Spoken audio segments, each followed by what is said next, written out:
Olá, meu nome é Tainá, sou estudante do curso de Oceanologia e vou apresentar o trabalho intitulado Uso das macroalgas como alternativa para as tintas antiincrustantes de terceira geração. No ambiente aquático, naturalmente ocorre o processo de bioincrustação, que caracteriza-se por ser um processo de concentração de material biológico em um substrato consolidado.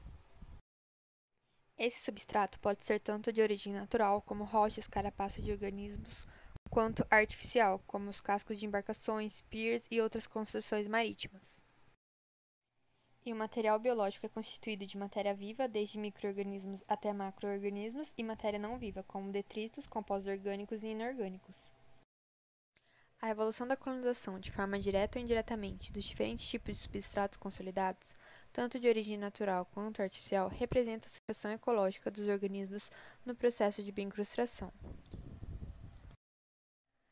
A bioincrustação representa um problema e gera um enorme prejuízo financeiro que vem sendo enfrentado atualmente, pois provoca danos, entupimento e biocorrosão em estruturas artificiais que estão submersas ou diretamente em contato com a água.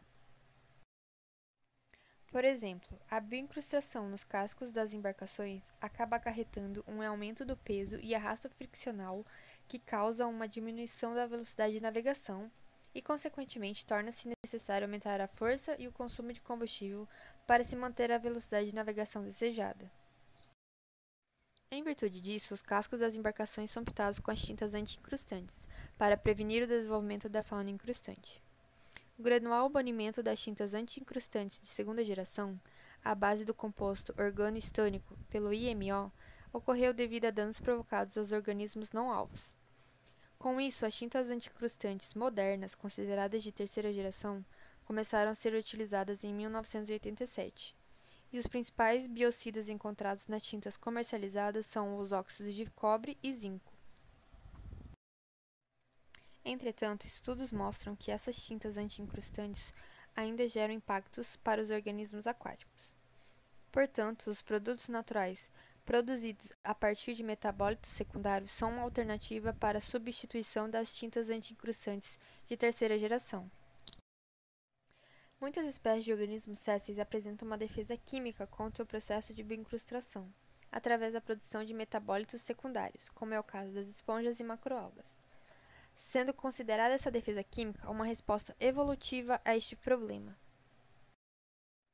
Vale lembrar que a bioincrustação se tornou um problema sob a visão antropocêntrica, pois está relacionado aos efeitos e danos negativos que causam em navios e estruturas marítimas construídas pelo ser humano. O processo de bioincrustação ocorre de forma natural e é essencial para o desenvolvimento e estabilidade dos ecossistemas aquáticos com presença de substratos consolidados. Os produtos naturais são produzidos a partir desses metabólitos secundários, que causam menor impacto sobre os organismos e ecossistemas aquáticos. Isso porque já existe na natureza uma via de degradação para esses metabólitos.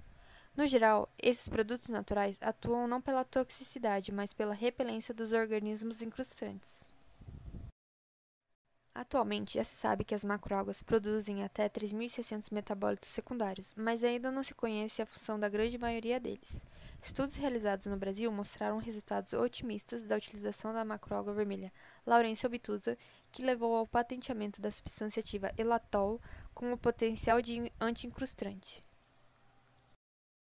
Outros estudos mostraram que entre os filos das macroalgas, o filo das rodófitas das macroalgas vermelhas são as que apresentam maior potencial anti-incrustantes, como alternativa para serem utilizados na produção de produtos naturais, visando a substituição das tintas anti-incrustantes modernas.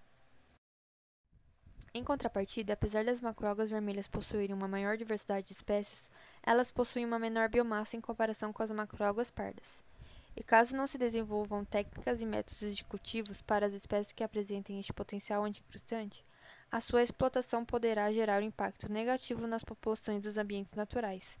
Uma alternativa para contornar este possível problema é a utilização dos análogos sintéticos para a fabricação desses produtos naturais. Obrigada.